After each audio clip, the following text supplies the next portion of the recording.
मुझे इस तमाम प्रोसेस में किन किन चैलेंजेस का सामना करना पड़ा लेते हैं सऊदी अरब की कि सऊदी अरब मुझे क्यों छोड़ना पड़ा, उसके पीछे रीज़न क्या थी। तो खैर हमारा जो प्रोसेस है वो कंप्लीट हो जाता है और 2010 में हम सऊदी अरब पहुंच जाते हैं। और अनफॉर्चुनेटली मुझे सिर्फ और सिर्फ इस वजह से इस कंपनी को खैराबाद करना पड़ा कि अपना जो नेक्स्ट लेवल है, नेक्स्ट जो मूव है यूके के हवाले से, उस हवाले से जो तैयारी है वो करना स्टार्ट कर दी। जो फीसेज हैं, यहाँ के जो एक्सपेंसेस हैं, आप उनको इजीली मीट कर सकते हैं। तो उसके लिए क्या डेफिनेटली मेरे पास इनफ फंड्स नहीं थे यार। आप यहाँ पे आए हो, किसी और सिटी में गए तो पूछते हैं कि यार यहाँ के जो लोग हैं, कल्चर है वो आपको कैसा लगा। तो हम नए नए लोग गए हुए थे वहाँ पे और हमारा जो जहन था वो अजीब जुगतों वाला जहन था। तो मैंने कहा अंकल जी और कोई फ़र्क है या नहीं, लेकिन सऊदी अरब से पाकिस्तान में 2 घंटे का फ़र्क ज़रूर है। और लिटरली मैंने उनको यही जवाब दिया। ऐसे किया, मैंने उस कंपनी से रिज़ाइन कर दिया और रिज़ाइन करने के बाद उस कंपनी ने इतना तक ना पूछा कि भाई आप क्यों जा रहे हो, क्या रीज़न है, कुछ नेगोशिएट कर लेते व्हाट्सएवर। वीज़ा फाइल किया और एम्बेसी के इंटरव्यू में एक्सपेक्ट नहीं करा, तो लेकिन एम्बेसी ने मेरा इंटरव्यू लेना पसंद किया।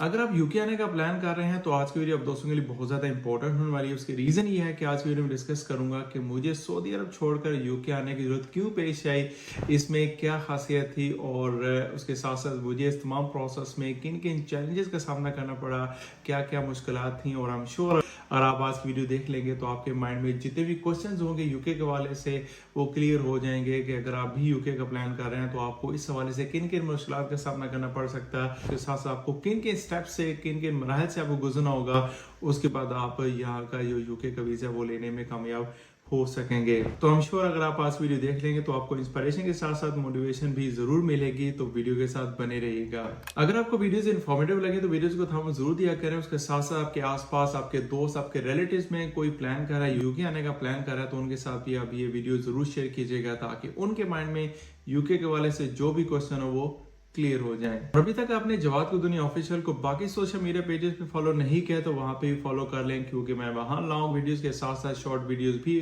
अपलोड करता रहता हूँ जो कि बहुत ज़्यादा इन्फॉर्मेशनल है जो यहाँ यूके आने का प्लान कर रहे हैं। तो अभी चलते हैं जी आज की वीडियो की तरफ और देखते हैं कि मुझे ये सऊदी अरब छोड़कर यूके आने की जरूरत क्यों पेश आई। तो यहाँ पे सबसे पहले बात कर लेते हैं सऊदी अरब की कि सऊदी अरब मुझे क्यों छोड़ना पड़ा, उसके पीछे रीज़न क्या थी। और मैं ये कहूँगा कि अगर आप ये वीडियो देख लेंगे तो इसमें आपको 2 चीज़ें मिल जाएगी। आपको करंट जो सऊदी अरब की जो सूरत है वो भी मिल जाएगी, उसके साथ साथ यूके के हवाले से जो भी अपडेट्स होती हैं या स्टेप्स जिनको आपको फॉलो करके आपने यूके का स्टूडेंट वीज़ा अप्लाई कर सकते हैं वो भी आपको इस वीडियो में मिल जाएगी। तो ये कहना गलत नहीं होगा कि आपको एक तीर से 2 शिकार मिलने वाले हैं। जी, कहानी यूँ स्टार्ट होती है कि 2009 में रात के 9 बजे हमें एक कॉल रिसीव होती है सऊदी अरब से कि यहाँ पे एक वैकेंसी है कंपनी में, क्या आप लोग वहाँ अवेल करना चाहेंगे। तो हमने वो क्या कहते हैं ना, आओ देखा ना ताओ, हमने उसके लिए हाँ बोल दिया। उसकी रीज़न ये है कि हमने रिसेंटली अपना मास्टर कंप्लीट किया हुआ था, हमारे पास कोई ऐसा एक्सपीरियंस भी नहीं था जिसमें हम वो क्या कहते हैं चूँ चुना करते हैं हमने करनी है या नहीं करनी, या हम किस वाले से कोई नेगोशिएशन करते। हम इस पोजीशन में नहीं थे और हमने उस पर आमीन कह दिया और हमने कहा कि हम ये वैकेंसी अवेल करना चाह रहे हैं। मैं बात करूं अपनी और मेरे अपने कज़न की, जो हम दोनों इकट्ठे वहाँ सऊदीया में गए थे। हम अपनी जो CV वगैरह वो फॉरवर्ड कर देते हैं और कुछ ही दिनों के बाद हमें इंटरव्यू के लिए कॉल आ जाती है। जिस दिन इंटरव्यू होना होता है हम उस दिन सुबह 9 बजे, सख्त सर्दियों के दिन होते हैं, हम सुबह 9 बजे वहाँ पहुँच जाते हैं। और इतना ज़्यादा रश था कि हम सुबह 9 बजे गए हुए हैं और हमारी जो बारी इंटरव्यू की आती है वो रात के 7 बजे आ जाती है।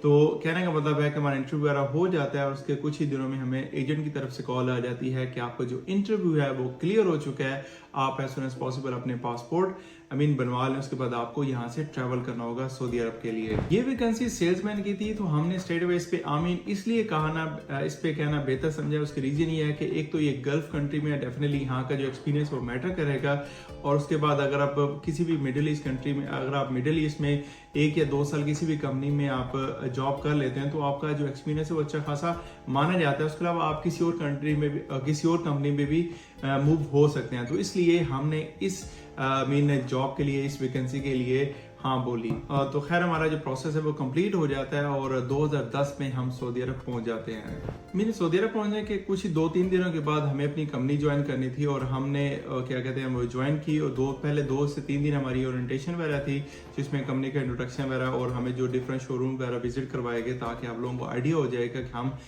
नेक्स्ट से कुछ अर्सा इस इन्वायरमेंट में काम करने वाले हैं। तो क्या होता है कि हमारी जैसी ओरिएंटेशन कंप्लीट हो जाती है हमें अपने अपने शोरूम घर में भेज दिया जाता है। तो डेफिनेटली आप अगर मिडिल ईस्ट में जाए तो वहाँ पे आपको तकरीबन 6 से 7 नेशनलिटीज़ बहुत ज़्यादा कॉमन मिलती हैं, जिसमें पाकिस्तानी, इंडियंस, नेपाल से बांग्लादेशी लोग हैं और फिलीपींस के लोग हैं, श्रीलंकन है, काफ़ी ज़्यादा और जितने भी अरब कंट्रीज़ के लोग हैं वो वहाँ पे मिलेंगे। तो आपका एक एक्सपोजर आपको बहुत ही अच्छा मिलने वाला था कि एक तो आप अरबी जो ज़ुबान है वो सीख लेंगे, इंग्लिश की आपकी काफ़ी ज़्यादा बेटर हो जाएगी और आप उसके साथ उर्दू, हिंदी तो ऑलरेडी आपकी नेटिव लैंग्वेज है, तो आपका जो एक्सपीरियंस है आपको बहुत ज़्यादा अच्छा एक्सपीरियंस मिलने वाला था। तो खैर हमारी ज्वाइनिंग हो जाती है तो वहाँ पे मुझे एक अंकल मिलते हैं जो कि वहाँ पे काफ़ी अरसे से काम कर रहे होते हैं जिस शोरूम में मैं काम कर रहा था। तो वो मुझसे पूछते हैं कि यार आप यहाँ पे आए हैं, सऊदी अरब आए हैं, तो आपको यहाँ पे कैसा लगा, यहाँ का जो एनवायरनमेंट है, यहाँ के जो लोग हैं, आपका नेचुरली हम एक दूसरे पूछते रहते हैं कि यार आप यहाँ पे आए हो, किसी और सिटी में गए तो पूछते हैं कि यार यहाँ के जो लोग हैं, कल्चर है वो आपको कैसा लगा।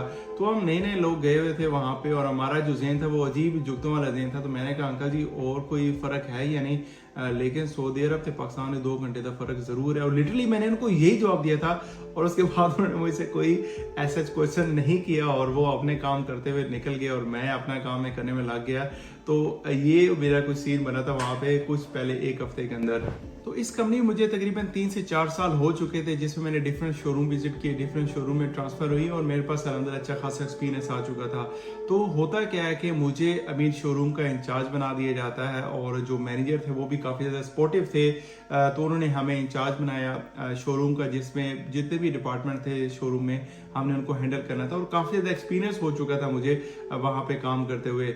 मैंने उस शोरूम में एज ए इंचार्ज 10 से 11 महीने काम किया था और उसके बाद मुझे एक इमरजेंसी लीव के लिए पाकिस्तान जाना पड़ा और मैं पाकिस्तान गया। और जब मैं छुट्टियों से वापस आया अपने शोरूम में तो मैं क्या देखता हूँ कि मेरी रिप्लेसमेंट पे कोई और बंदा वहाँ पे आ चुका है और मुझे बिल्कुल भी नहीं बताया गया कि ये जस्ट ड्यूरिंग मेरी एब्सेंस यहाँ पे एज ए रिप्लेसमेंट है या इनको यहाँ पे परमानेंटली यहाँ पे ये पोस्ट दे दी गई है या इसके बाद मेरा फ्यूचर क्या होगा। मुझे इस हवाले से किसी भी तरफ से कोई भी कम्युनिकेशन नहीं की गई। दो कि मैंने वहाँ के जो मैनेजर थे वो भी चेंज हो चुके थे। मैंने उनसे पूछा कि मेरा भाई फ्यूचर क्या है, क्या मुझे कहीं और ट्रांसफर करने जा रहे हैं व्हाट्सएवर।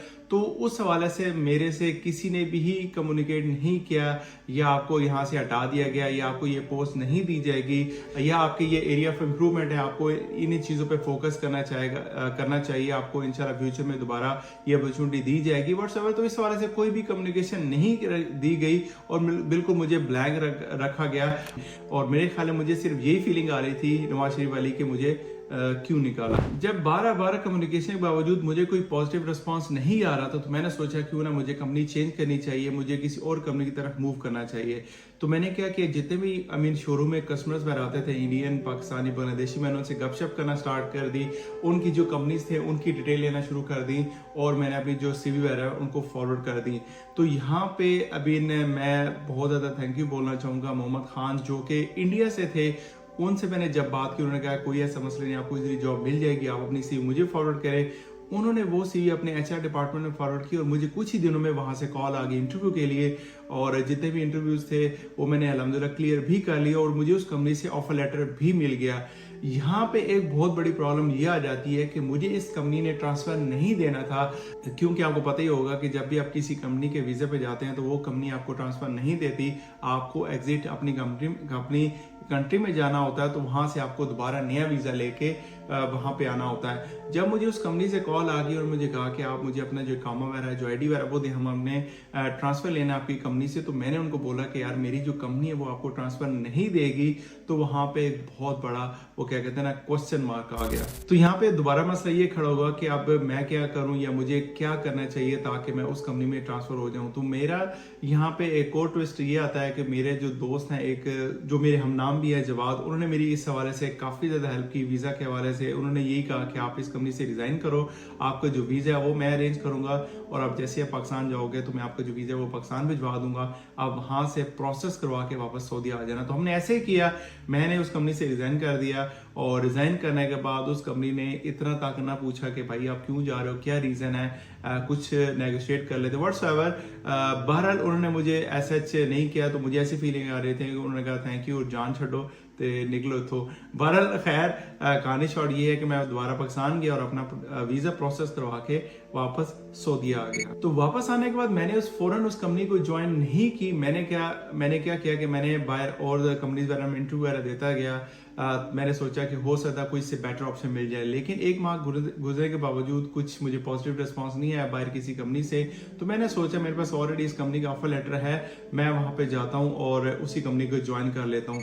जब मैं उस कंपनी में जाता हूं तो यहाँ पे एक और ट्विस्ट ये आ जाता है कि उनको याद ही नहीं होता कि उन्होंने मुझे ऑफर लेटर इशू किया हुआ है और हमें ये उन्होंने पोजीशन ऑफर की हुई है। तो वो मुझे कहते हैं कि आप मुझे ईमेल कीजिएगा and then we will decide कि हमारे पास ये वैकेंसी है या नहीं। जब मैं उनको ऑफर लेटर भी ईमेल कर देता हूँ और थैंक गॉड उनको याद आ जाता है कि हाँ जी ये हमने पोजीशन ऑफर की थी इनको, लेकिन उन्होंने मुझे ये कहा कि मुझे अब ऑपरेशन मैनेजर से बात करनी पड़ेगी कि आप उस ब्रांड में ये वैकेंसी अवेलेबल है या नहीं। तो उसके अलावा एक और अल्लाह का शुक्र है कि उन्होंने जब उनसे बात की तो उन्होंने कहा कि हाँ ये वैकेंसी यहाँ पे अवेलेबल है, आप इस कैंडिडेट को हायर कर लें। तो खैर कहानी को मजीद शॉर्ट करते हैं कि मैं उस कंपनी को ज्वाइन कर लेता हूं और जिस ब्रांड को मैं ज्वाइन करता हूं उनके जो अभी ऑपरेशन मैनेजर होते हैं वो भी साउथ इंडियन होते हैं और उन्होंने मुझे काफ़ी ज़्यादा सपोर्ट की हर हवाले से और अल्हम्दुलिल्लाह 1 साल के गुजरने के बावजूद उन्होंने मुझे नेक्स्ट लेवल की जो ट्रेनिंग के लिए उसके लिए रिकमेंड कर दी, जो कि मेरा नेक्स्ट लेवल स्टोर मैनेजर था। और वो 1 साल की ट्रेनिंग होती है, उसमें आप एक डिफरेंट एग्जाम होते हैं, आपकी प्रेजेंटेशन होती है और वो आप एग्जाम क्लियर कर लेते हैं तो इसका मतलब है कि जब भी कोई नेक्स्ट वैकेंसी आएगी तो you are the first candidate कि आप वो भी पोजीशन को ज्वाइन करेंगे। तो यहाँ पे एक बार फिर ट्विस्ट ये आ जाता है कि आपने सुना होगा कि 2019-20 में वहां पे जब कोविड स्टार्ट हुआ तो उसके बाद काफी ज्यादा रूल्स वगैरह चेंज हो गए थे और उन्होंने ये कहा था कि अब जितने भी मैनेजर्स लेवल की पोजीशन होंगी वहां पे सऊदी नेशनल्स होंगे और जितने भी नॉन सऊदीज होंगे उनको ये पोजीशन ऑफर नहीं की जाएंगी। तो इससे होता क्या है कि मेरी जो भी लास्ट पोजीशन थी असिस्टेंट मैनेजर की वहां पे एक फुल स्टॉप लग गया। उसके बाद आप कोई भी हायर पोजीशन नहीं ले सकते क्योंकि उसके बाद आपको वहां पे सऊदीज वगैरह हायर करने थे।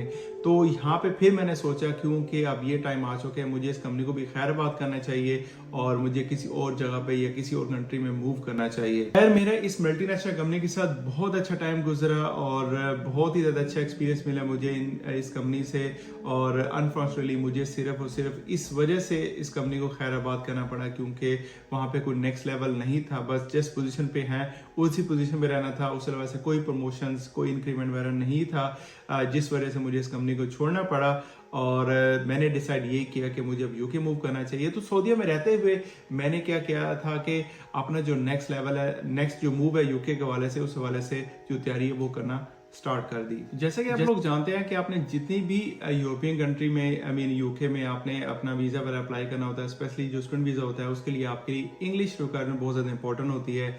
आपने जो इंग्लिश प्रोफिशिएंसी कोर्स है उसको क्लियर करना होता है। तो सबसे बड़ा चैलेंज मेरे लिए यही था कि मुझे उसको क्लियर करना है। तो मैंने वहां पे रहते हुए अपनी जो तैयारी वगैरह इस वाले से स्टार्ट कर दी और वहीं पे रहते हुए मैंने इस चीज को क्लियर भी कर लिया। और मीनवाइल मैं क्या किया, मैं रिजाइन करके वापस पाकिस्तान जा चुका था।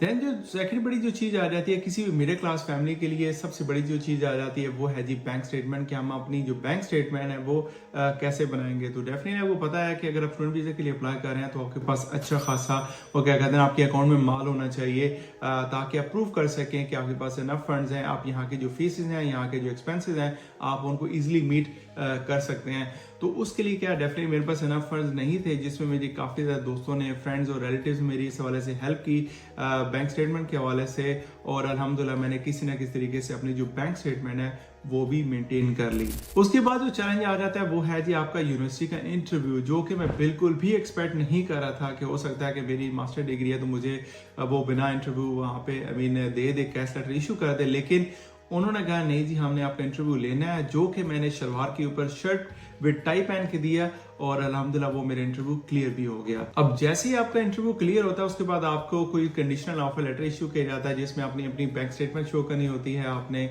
अपना जो इंग्लिश प्रोफिशिएंसी कोर्स होता है वो अपने वहां पे अटैच करना होता है, जो आपका इनिशियल डिपॉजिट होता है वो अपने पे करना है। उसके बाद आपका जो कैश लेटर इशू हो जाता है। तो मैंने ये कंडीशन कंप्लीट की, कैश लेटर इशू हो जाता है और मसला तब कहाँ पे आता है जब मुझे अपना वीजा फाइल करना होता है एम्बेसी में। तो कहानी एक बार फिर ट्विस्ट लेती है कि जब मैं वीजा अप्लाई करता हूँ, एम्बेसी की जो अपॉइंटमेंट लेने की कोशिश करता हूँ, मुझे 1 माह गुजरने के बावजूद वहां की अपॉइंटमेंट ही नहीं मिलती। आपको पता है कि कोविड के टाइम में आपको काफी डिलेज आ रहे थे, आपकी जो अपॉइंटमेंट आपको टाइम पे नहीं मिल रही थी और उसके साथ साथ जो मैंने फाइनेंशियल कमिटमेंट्स की हुई थी अपने दोस्तों के साथ, अपने रिलेटिव्स के साथ कि आपकी जो पेमेंट है मैं इतने दिनों में या इस टाइम पीरियड के बाद वापस कर दूंगा, वो भी एक लाठी मेरे सर पे वो क्या कहते लटक रही थी। तो अनफॉर्चुनेटली क्या होता है कि मैं अपनी जो अपॉइंटमेंट ना मिलने की वजह से मुझे अपना जो केस है वो विड्रॉ करना पड़ता है। उसकी रीज़न ये है कि मुझे जो फाइनेंशियल कमिटमेंट्स हैं उनको पूरा करना था, जो पैसे थे बैंक स्टेटमेंट में वो मुझे हर हाल में उनको वापस करने थे।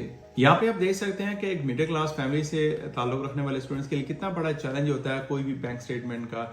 और अगर आपके पास इनफ फंड्स नहीं है तो आपको अपने जो अपना जो केस है वो विड्रॉ करना भी पड़ सकता है। तो यही मेरे साथ हुआ, इनफ फंड्स ना होने की वजह से, मेरी फाइनेंशियल कमिटमेंट होने की वजह से मुझे अपना जो केस है वो विड्रॉ करना पड़ा। तो राइट आफ्टर 6 मंथ मैंने दोबारा डिसाइड किया कि मैं दोबारा ही अप्लाई करूंगा और इस दफा मैं अपनी जो बैंक स्टेटमेंट में खुद कोशिश करूंगा किसी ना किसी तरीके से अरेंज करूं। तो इसमें क्या हुआ कि मैंने अपना जो प्रोसेस है वो दोबारा स्टार्ट किया। मैंने एक कंसल्टेंट से दोबारा कांटेक्ट किया और मैं खुद एक दफ़ा हेजिटेट फील कर रहा था कि यार मैं उस बंदे से दोबारा कहूँगा कि मेरा प्रोसेस स्टार्ट करवाए, तो मेरे हवाले से शायद वो मुझे वेलकम ना करें। तो डेफिनेटली इसमें क्या होता है कि अच्छी खासी आपकी एफर्ट्स इन्वॉल्व होती हैं और एंड ऑफ द डे अगर आप ये कहें किसी कंसल्टेंट को यार मैं अपना केस है वो प्रोसेस नहीं करवा रहा, तो वो क्या कहते हैं डेफिनेटली कोई भी कंसल्टेंट आपको दोबारा वेलकम नहीं करेगा, क्योंकि फर्स्ट प्लेस पे ऑलरेडी आपने आपके साथ ये मामला हुआ होता है। बहरहाल उन्होंने मुझे वेलकम किया, दोबारा मैंने अपना जो प्रोसेस है वो स्टार्ट करवाया। यूनिवर्सिटी ने वही इंटरव्यू पहले वाला वो कंसिडर कर लिया, मुझे दोबारा इंटरव्यू नहीं देना पड़ा। और जब मैंने अपॉइंटमेंट लेकर अपना वीज़ा फाइल किया और एम्बेसी के इंटरव्यू में एक्सपेक्ट नहीं करा, तो लेकिन एम्बेसी ने मेरा इंटरव्यू लेना पसंद किया और अल्लाह करके अल्हम्दुलिल्लाह मेरे जो एम्बेसी इंटरव्यू है वो भी क्लियर हो गया। तो जस्ट एक टेलीफोनिक कॉल थी एम्बेसी की तरफ से जो कि 10 से 15 मिनट की कॉल थी और इसमें वो क्या कहते हैं ना, ज़रूरत से कोई इतने ज़्यादा सवाल नहीं पूछे गए, कुछ 5 से 6 क्वेश्चन थे जिनके मैंने आंसर किए और अल्हम्दुलिल्लाह मेरा इंटरव्यू क्लियर हो गया। क्लियर होने के बाद मुझे दोबारा ईमेल आ जाती है कि आप अपना जो पासपोर्ट है आप अपने वीज़ा सेंटर से कलेक्ट कर सकते हैं और इस तरह मेरी जो यूके की जर्नी है वो स्टार्ट हुई। लास्ट में मैं यही कहना चाहूँगा कि आपकी लाइफ में मुश्किलात आती रहेंगी और ये गारंटेड है कि ये चीज़ें आपकी लाइफ में हर हवाले से किसी ना किसी तरीके से आपको अभी न मुब्तला करती रहती हैं मुश्किलात में। तो आपने घबराना नहीं है, हमारा काम है सिर्फ एफर्ट्स करना और बाकी जितना भी है ना वो मामलात आप अल्लाह ताला पे छोड़ दें। आप एफर्ट्स करेंगे तो इंशाल्लाह आपको एक ना एक दिन आपको कामयाबी ज़रूर मिलेगी। तो ये थी आज की वीडियो कि मुझे सऊदी अरब छोड़कर यूके क्यों आना पड़ा, मुझे किन किन चैलेंजेस का सामना करना पड़ा, आप इन चीज़ों को कैसे देखते हैं या इन चीज़ों को हम कैसे टैकल कर सकते हैं अपने एक्सपीरियंस के हवाले से आप मुझे कमेंट सेक्शन में अपनी राय का इज़हार कर सकते हैं। मतलब आपको यूके के हवाले से काफ़ी ज़्यादा इंफॉर्मेटिव वीडियोज़ इंशाल्लाह फ्यूचर में इस चैनल पर मिलने वाली हैं। जिन्होंने अभी तक चैनल सब्सक्राइब नहीं किया तो चैनल को अभी से सब्सक्राइब कर लें। मिलते हैं नई वीडियो के साथ। Bye for now.